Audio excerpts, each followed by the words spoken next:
We live on land, ये सब हमने किया है ना बेटा? Land use pattern in India. चलो इसके आगे करते हैं। I hope you all have downloaded the textbook. Yes Kihan, you have downloaded the textbook. Yes, ma'am. Abdul Ahad? Yes, ma'am. Acha. And Riza already has a textbook. So all of you can see what we are doing now. आप side by side अपना, अच्छा ये screen पे भी देख सकते हो फिलहाल, और बाद में अगर आप सेम डिवाइस यूज कर रहे हो मोबाइल तो डोंट वरी, अभी आप स्क्रीन पे देख सकते हो। बाद में आप लर्न करने के लिए आपके ई बुक से या टेक्स्ट बुक से नोट्स ही मार्क कर सकते हो, ठीक है? अभी हम सबसे पहले first thing what will do is will complete this topic. तो अभी इसके आगे चलो किहान आप रीड करो आज land use pattern in India से।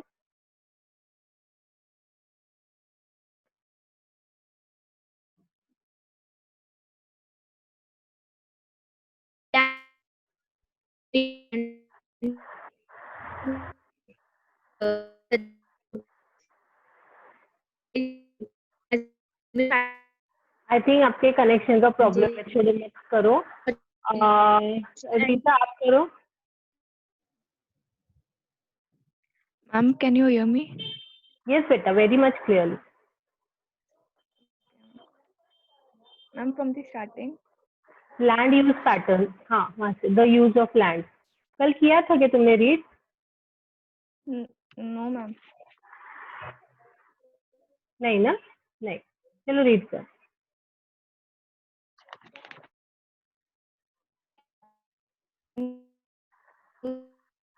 Both by physical factors such as topography, climate, soil types, as well as human factors such as population density, technological capability, and traditions, etc.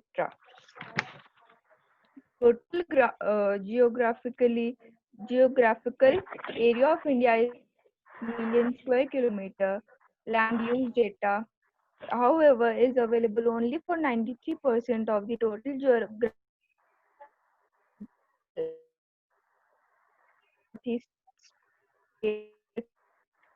has been Jammu and occupied by Pakistan and China have all the land under permanent pasture has also decreased.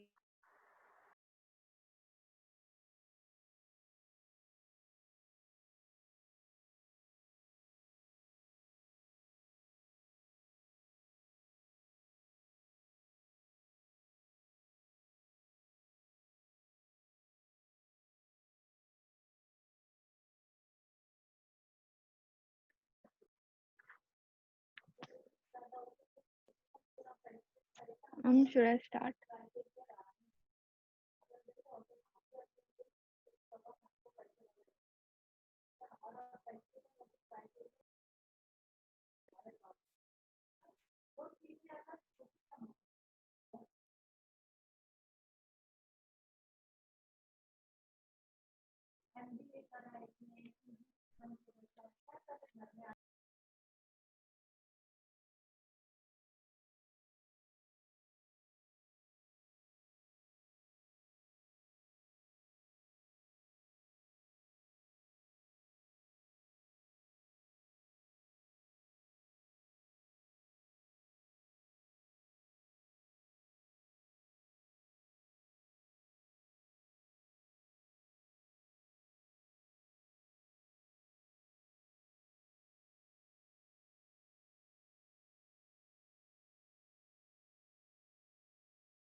Lisa, you can read beta from the land under permanent pasture.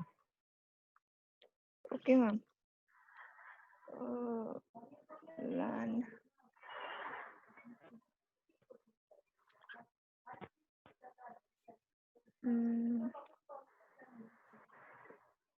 The land under permanent pasture has also decreased.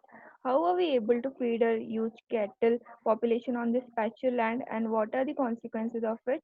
Most of the other than the current sparrow lands are either of poor quality or the cost of cultivation of such land is very high.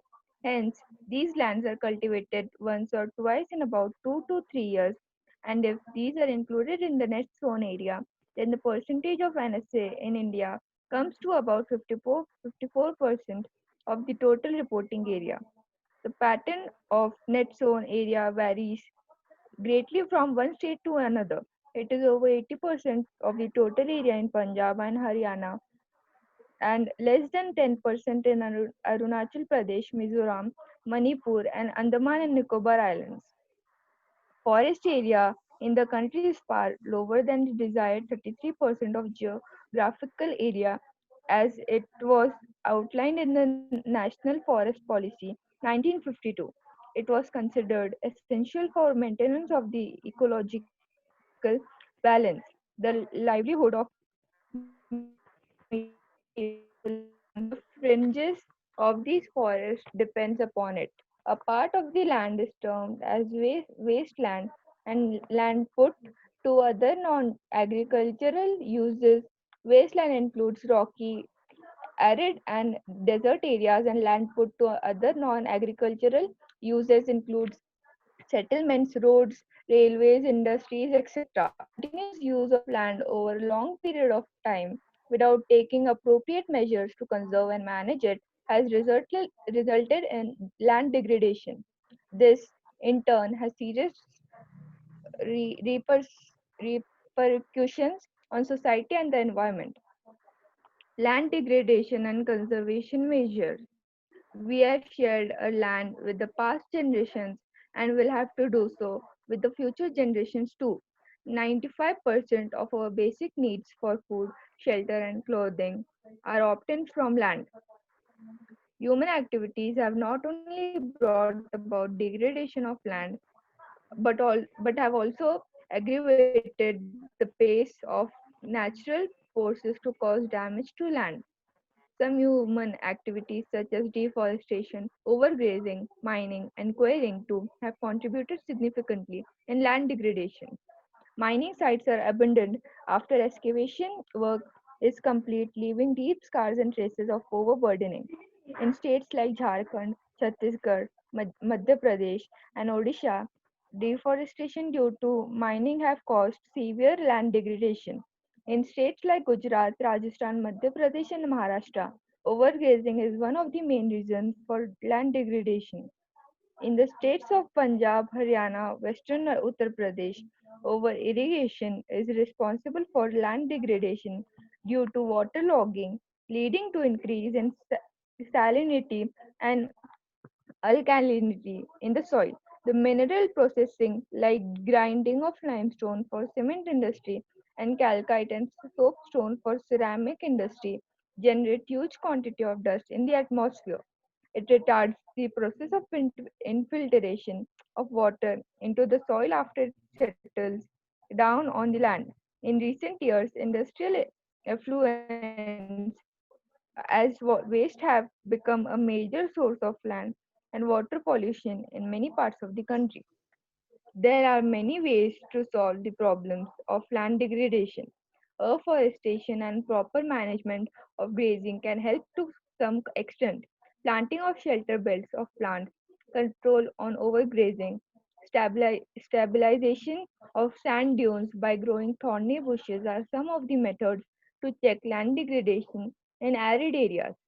Proper Proper management of wastelands, control of mining activities, proper discharge and disposal of industrial effluents and waste after treatment can reduce land and water degradation in industrial and suburban areas. Soil as a resource. Soil is the most important renewable natural resource. It is a medium of plant growth and supports different types of living organisms on the earth. The soil is a living system.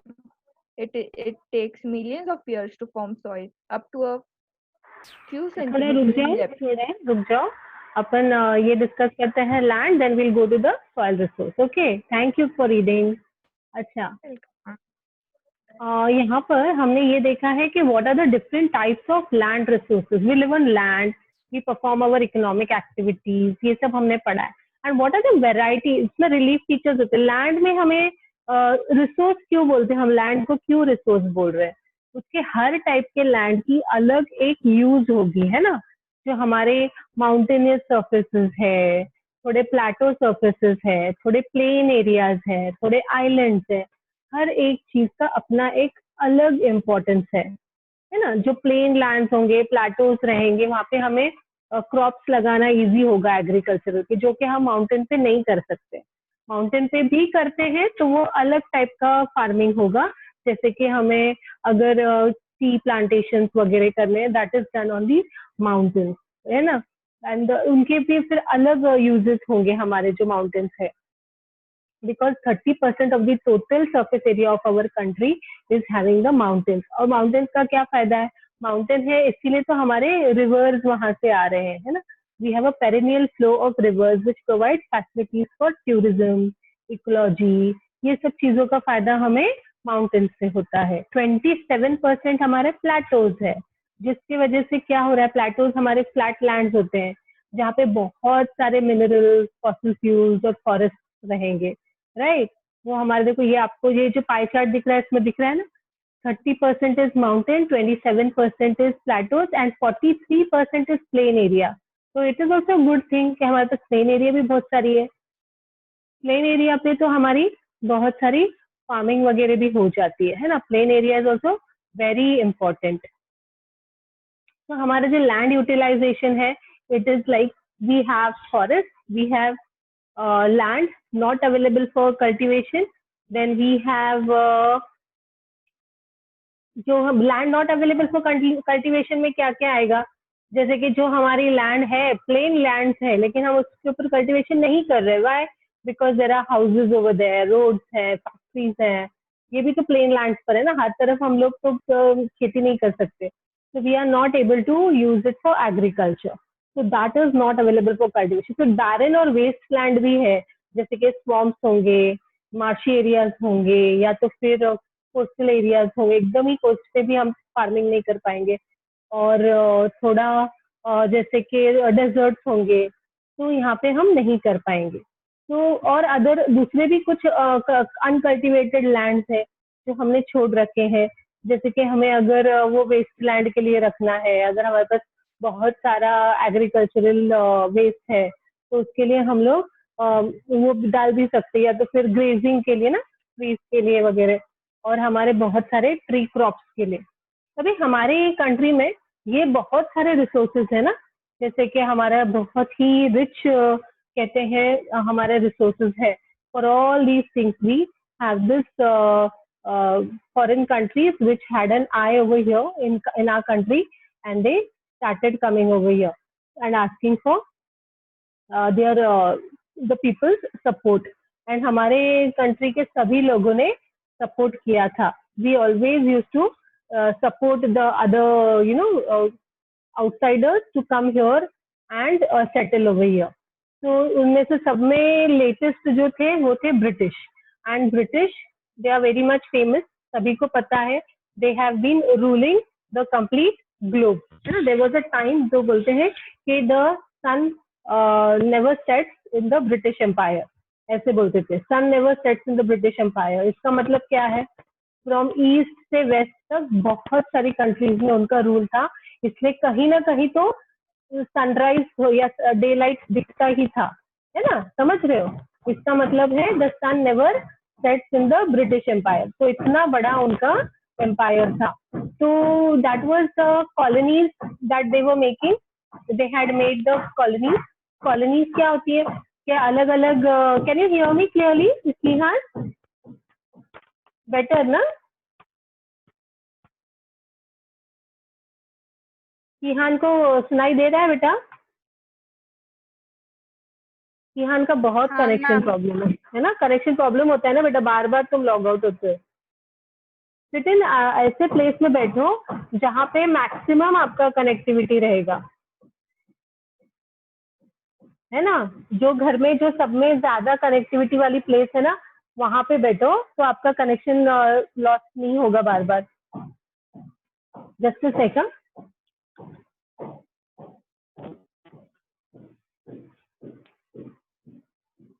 Okay. So what I'm saying, pardon? Yeah, I know. What I'm saying कि हमारे country में जब British जैसे दूसरे countries में enter किए थे, वैसे ही हमारे कंट्री में भी एंटर किए, ठीक है। And they were expecting a lot of resources from our country, the rich resources of our country, जो भी उस टाइम पे अवेलेबल है, एंड हर तरीके से वो लोग हमें एक्सप्लॉइट करना चाहते थे। तो हमने अभी तक कौन से रिसोर्सेज देखे हैं? Can you remember? आप पीछे पढ़ के भी देख के बोल सकते हो। अभी अभी तो हमने लैंड रिसोर्सेज किया, उसके पहले पहले कौन से किए?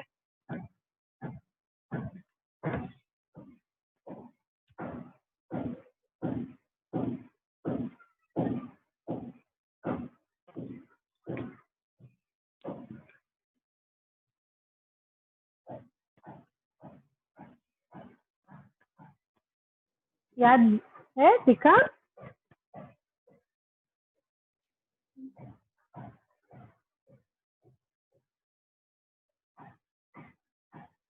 नहीं किया ना? This is the first one we are doing.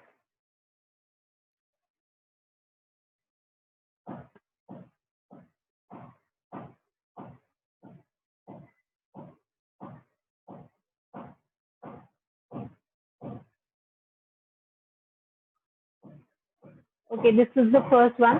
Land resources थे हैं, फिर क्या है हमारे यहाँ पे? सॉइल रिसोर्सेज, और क्या है? फॉरेस्ट,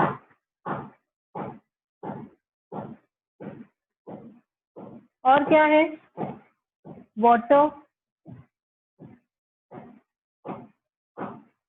और सब में important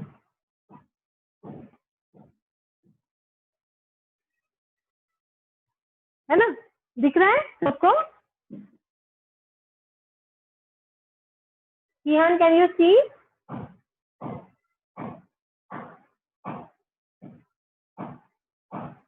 Yes, ma'am. Okay, next time मैं और बड़ा लिखूंगी, तुम्हें बहुत तकलीफ हो रही है। ओके, तो मैंने लिखा है human resources, land resources, soil resources, forest resources और वाटर रिसोर्सेज। ठीक है, तो हम अभी सबसे पहले जो बात कर रहे हैं, we are talking about the land resources. उससे भी पहले हम लोग बात करें, हम ब्रिटिश के बारे में बात करें कि वो हमारी कंट्री में क्यों आए, और दूसरे भी बहुत सारे जो दूसरे आए थे इन्वेडर्स हमारे कंट्री में ब्रिटिश से भी पहले, जैसे कि मुगल्स आए और भी बहुत सारे। तो व्हाई डिड दे कम? तो फिर this was again because of the resources, और अब सब आके चले गए और सारे रिसोर्सेज लेकर चले गए, है ना। अभी तो बहुत कम कुछ चीजें बची है, but majority of the resources have been exploited. So the majority was the forest resource भी हमारा बहुत ज्यादा था। फॉरेस्ट रिसोर्स अभी हमें पता नहीं है, इसका पता नहीं चलता इतना। है थोड़े बहुत फॉरेस्ट इंडिया में अभी भी, बट पहले बहुत ज्यादा फॉरेस्ट एरिया था। The forest reserves were very high in number. अभी जो नॉर्थ में थोड़े बहुत है, जो भी ग्रीनरी है जहाँ पर, या तो फिर कोस्टल एरियाज जो हमारे कोंकण एरियाज वगैरह है, या तो फिर साउथ एरियाज में है, वहां पे मेजोरिटी ऑफ द अभी रिसोर्सेज है फॉरेस्ट के। ठीक है, पहले पूरे कंट्री में ये स्प्रेड था और बहुत सारे फॉरेस्ट थे, and the speciality was the wood which they got from these forest was very good, है ना। तो टिम्बर जो बोलते हैं ना, टिम्बर के लिए बहुत सारा इन्होंने यहाँ पे एक्सप्लॉयटेशन भी किया था। यू मस्ट बी नोइंग ना, पहले के जमाने में तो काफी सारी चीजें वुडन होती थी, बहुत सारे कंस्ट्रक्शन, बहुत सारे बिल्डिंग्स में वुड का यूज होता था।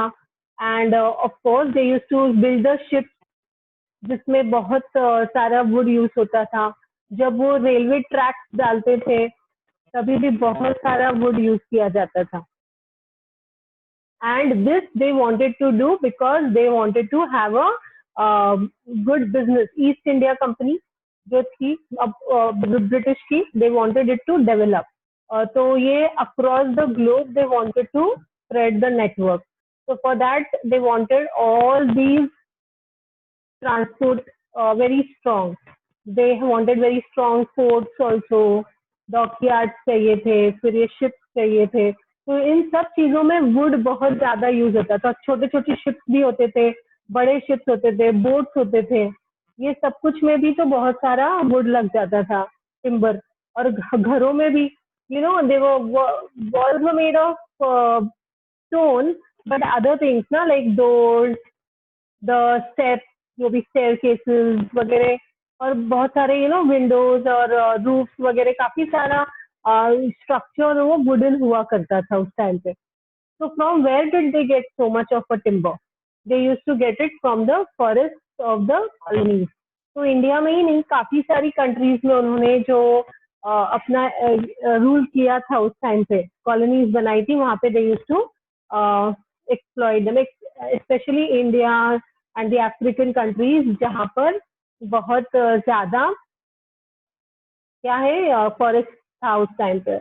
और सिमिलरली यूएस में भी ऐसे ही था. इवन इन अमेरिका अभी तो पता भी नहीं चलेगा किसी को कि एक टाइम ऐसा था जहां पर बहुत सारा फॉरेस्ट था, बहुत ह्यूज और वास्ट फॉरेस्ट एरिया था यूएस में, यूनाइटेड स्टेट्स ऑफ अमेरिका में. और आज की डेट में तो इतना नहीं लगेगा उधर के, इतना पहले हुआ करता होगा. पर जब these Europeans or these British, they also went there and they also had their colonies there. They also went to Brazil and settled over there. Brazil में भी इन्होंने बहुत सारा अपना एम्पायर सेटअप किया था, कॉलोनीज बनाई थी. और ये सब वहाँ का टिम्बर, और वहाँ के timber was the majority which I am talking about when I am talking about the forest. उसके अलावा भी बहुत सारी चीजों का उन्होंने एक्सप्लॉयटेशन किया था. It included the animal skin, the ivory tusks of the elephant. कुछ बोल रहे हो तुम कियान?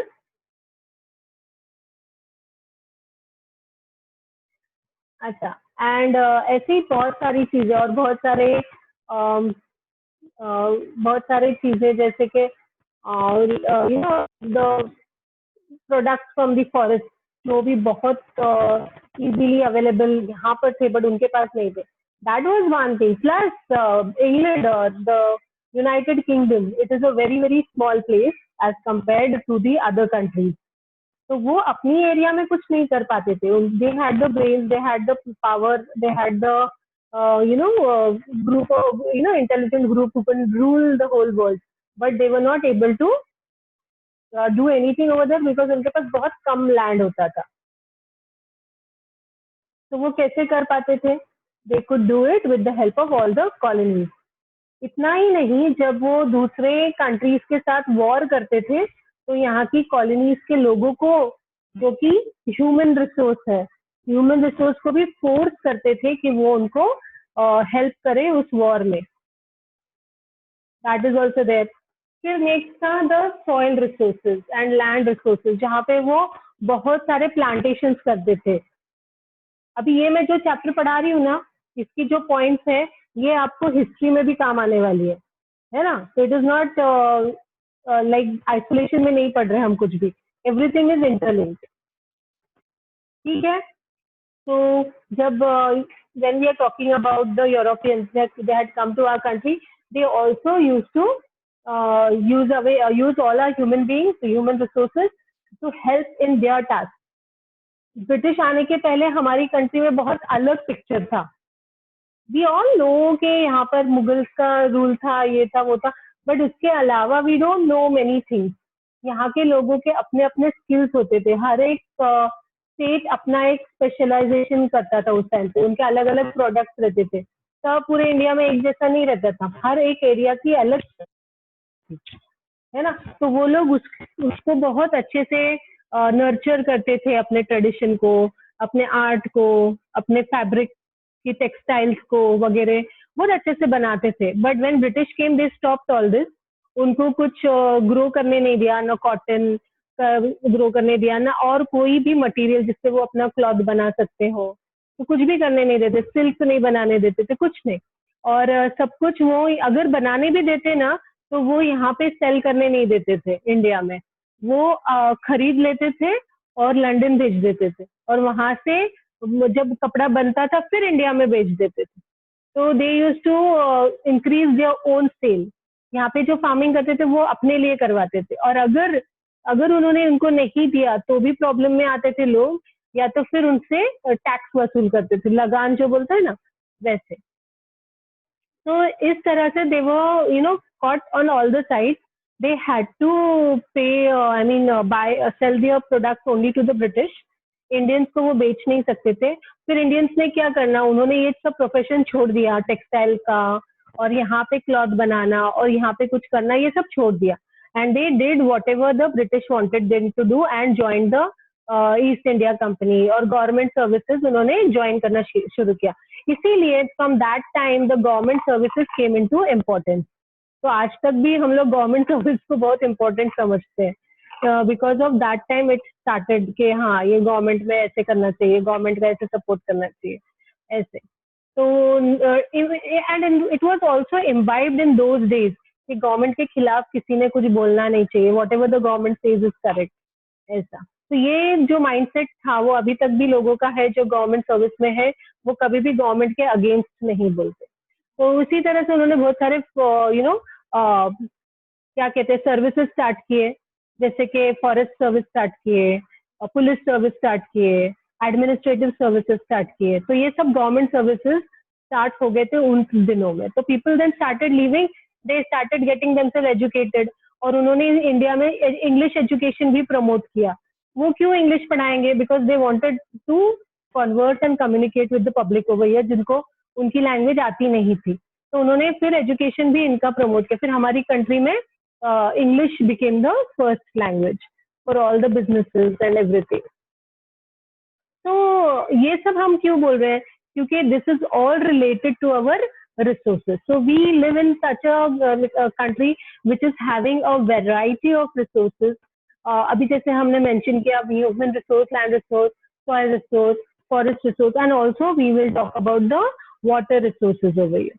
And हमारे जो soil types है, जो हमारे इसमें country में है, they सब various है, अलग अलग है, it varies from place to place. So it will give a variety of products also. When we want, it will give variety of products also. Like 93% of the total area, the land use reporting for most of the northeast states except Assam has not been done fully. Moreover, some areas of Jammu and Kashmir occupied by Pakistan and China have also not been surveyed. ये भी हमने छोड़ा हुआ है, ये add करेंगे तो और भी बढ़ जाएगी हमारी लैंड एरिया। ठीक है, ये यही लिखा है जो अभी हमने डिस्कस किया है यहाँ पर। और आगे पढ़ते हैं।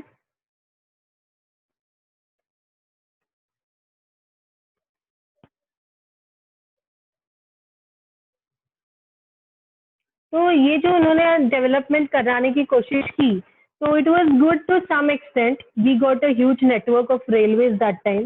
People were also recruited in the railway services, फिर also in the police services. ऐसे सारे चीजों में लोग भी इन्वॉल्व हो गए।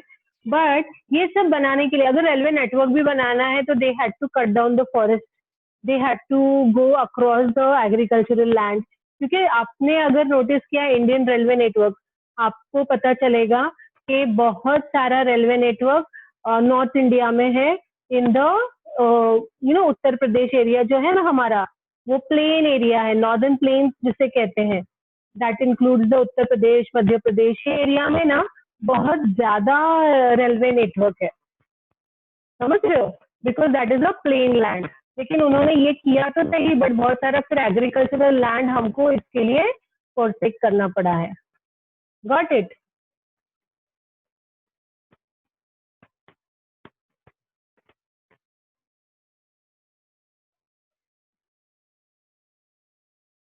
अब्दुल अहद का भी नेट आज बहुत सता रहा है, बार बार वो लॉग आउट हो रहा है।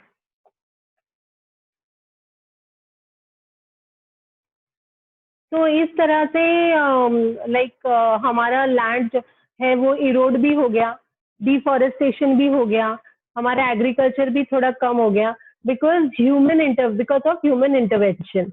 नहीं तो हमारे कंट्री में यहाँ तक कि Europeans and the people from the America, they also say कि हाँ our country is a jungle, and हमेशा अभी लोगों को भी जंगली भी बोलते हैं, पता है आपको?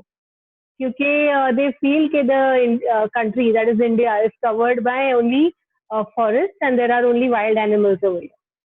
अभी भी उनको पता नहीं है इंडिया क्या है। But the scenario has completely changed. There have been so much of industrialization, so much of intervention of the human beings, having the road network, the rail network, and so many things. जिसकी वजह से ये हमारा पूरा area अभी change हो गया है। तो ह्यूज क्वांटिटी ऐसा डस्ट होता है एटमोस्फियर में because of these industries, pollution होता है ना? तो ये सब कुछ की वजह से अभी हमारे रिसोर्सेज अफेक्टेड है। तो हमारा पूरा लैंड जो है और वाटर और लैंड दोनों भी हमारा पोल्यूटेड हो गया है because of these human interventions and industrial interventions. So there are many ways to solve the problems also. जैसे हमें केयर करना चाहिए। अभी देखो जो चले गए अभी उनको जाकर भी 70 ईयर्स हो गए ब्रिटिश को इंडिया से, बट हमने उसके बारे में बहुत कम एक्शन लिया है कि उन्होंने हमारे कंट्री का कितना लॉस किया है उस प्रोग्रेस के चक्कर में, है ना? हम लोग at least now we have got up from a sleep, ऐसे भी बोल सकते हैं, एंड अंडरस्टूड कि हाँ we have to take care about the forest, we have to take care about the animals. उनको एंडेंजर नहीं होना चाहिए, उनको हमें सेव करना चाहिए, टाइगर्स को सेव करना चाहिए, फॉरेस्ट को सेव करना चाहिए। इसीलिए there are forest laws also कि थोड़ी एरिया जो होती है फॉरेस्ट एरिया उसके अंदर किसी को अप्रोच करना अलाउड नहीं होता है, except for maybe sightseeing, but then they are not allowed. They are reserved for the wild animals to inhabit over there. ठीक है, तो ये सब चीजें हैं हमारे लैंड रिसोर्सेज के बारे में। तो प्रॉपर मैनेजमेंट करना चाहिए हमें अपने लैंड रिसोर्सेज। मैम आपकी आवाज ब्रेक हो रही है। तुम्हें यस बेटा, yes Kihan, voice is breaking. अभी ओके, आई थिंक बेटा आपके कनेक्शन का प्रॉब्लम है। Riza can you hear? या मैम। फिर किहान आपका है ना कनेक्शन का ही प्रॉब्लम है, थोड़ा सा है ना आपको ये कुछ तो आपको करना पड़ेगा।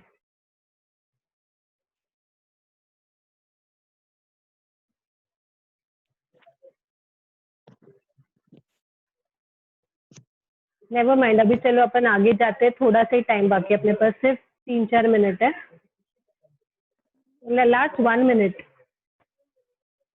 So we will talk about the soil resource in our next class. लेकिन हमारी हफ्ते में सिर्फ 2-3 ही क्लास हो रही है एसएससी की, तो आई एम एक्सपेक्टिंग यू कि आप है ना बहुत सारा आप स्टडी करके रखो इसके पहले, क्लास होने के पहले, तो हम लोग इसका फटाफट हम लोग रीडिंग करके करेंगे, ठीक है? और आई थिंक